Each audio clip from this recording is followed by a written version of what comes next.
how did I even do that? How did I get straight A's in every single nursing prerequisite? So this is not even just including all the sciencey courses, but even like the English, sociology, all but one class, which was stats. And honestly, I would have gotten an A in this class if it weren't for the freaking website being down twice in that summer. And then I wasn't able to finish and turn in my homework. And the teacher she was something. She had no remorse. Not even gonna get into it, but yeah, anyways. I have never been good at school, ever. Never in a million years did I ever think I was gonna be an A student. I was like an average to low to failing type of student. I was withdrawing from my classes all the time. I was failing my classes and I wasn't taking them serious. So yeah, I've come a long way. Once I finally realized what I wanted to do and I got serious about having a career, I was like, okay, it's buckling down time. Like, I gotta really figure this out and figure out how am I gonna flip my GPA, because let me tell you, my GPA was shot. When I finally decided I wanted to be a nurse, I had a really low GPA.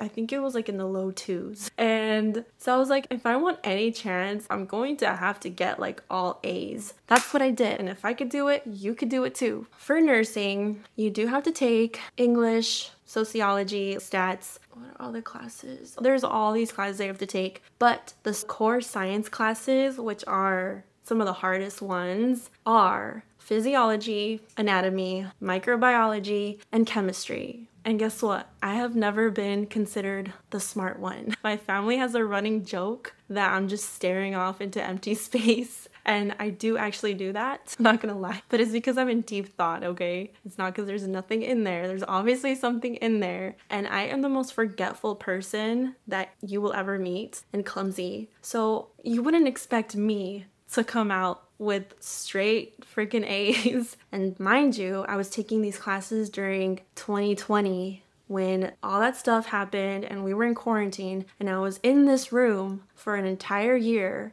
studying my classes for 8 hours a day, and I was committed no matter what I had to do. I'm just trying to show you that if you put your mind to it, you could do it too. For physiology, anatomy, and microbiology, actually all of them, I would say, required just a lot of repetition. I'm not the type of person that you can just repeat it one day and then I'm gonna know it for the rest of my life. I need repetition, lots of repetition, and I need games, and I need for it to be fun and not to be boring. So when the teacher did her lecture, I listened intently to every single thing that the teacher was saying. No distractions. Your phone is your worst nightmare, by the way. Just put your phone away, put it on silent, put it far away from you when you're studying. But when you're in the lecture with the teacher, it is smart to actually go through as much as you can before the lecture. I'll be honest, I didn't do this, but it is smart to do it. Listen and just absorb everything, and I made sure that it all made sense. If it didn't make sense, I asked questions, and don't be scared,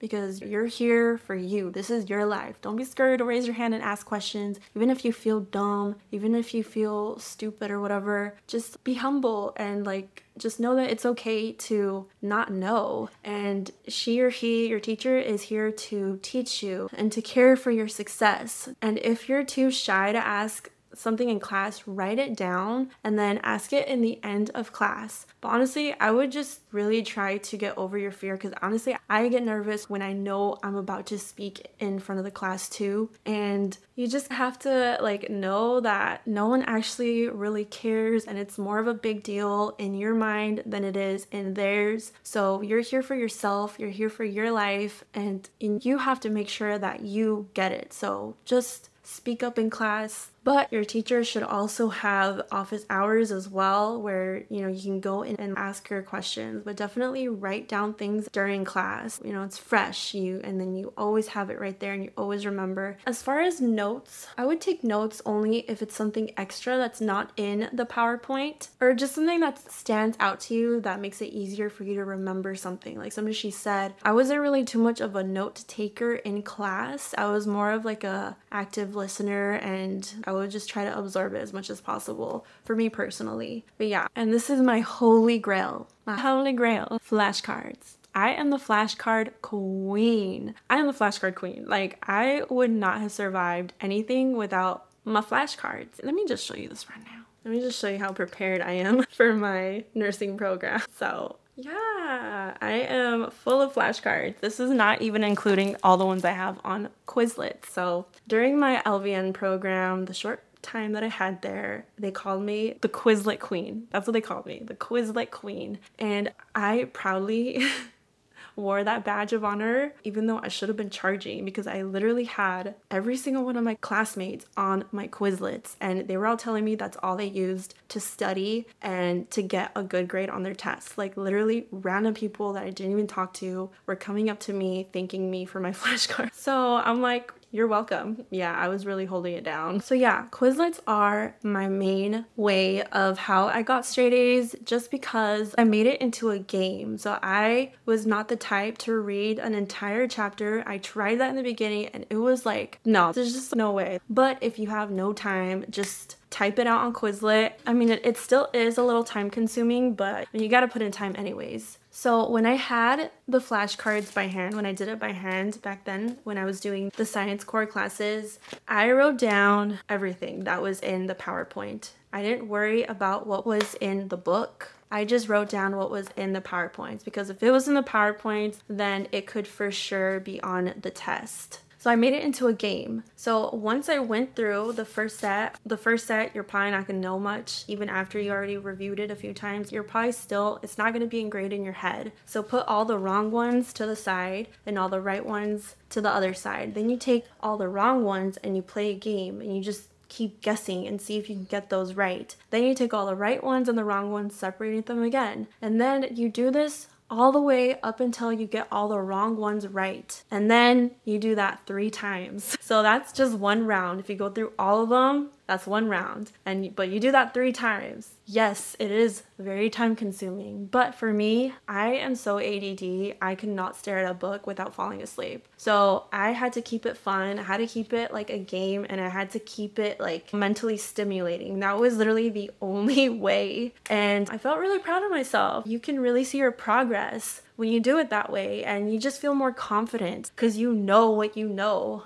So you know everything, and you feel untouchable when you go into the test because you're like, yeah, I know every single thing that's on that PowerPoint. What you gonna throw at me? Because I got this. So yeah, that was like my secret weapon for sure. Okay, and last but not least, this one is the biggest one, I think. I've always been the girl that thought I was not smart enough, not intelligent enough to be able to get an A or to be good at school. I was always told that I was slow. It was so messed up. It was to the point where I would internalize it, and like I really believed it at one point, and like just cried about it because I thought, damn, like I really am not. And that is so sad. That is so sad now. And honestly, one of the main reasons why I wanted to get all these A's is to prove it to myself that yeah, I am smart enough. Yeah, I am intelligent, totally able and capable of having a career in math and science. I have a degree in math and science now, and I have a health science certificate, and now I'm in a nursing program, and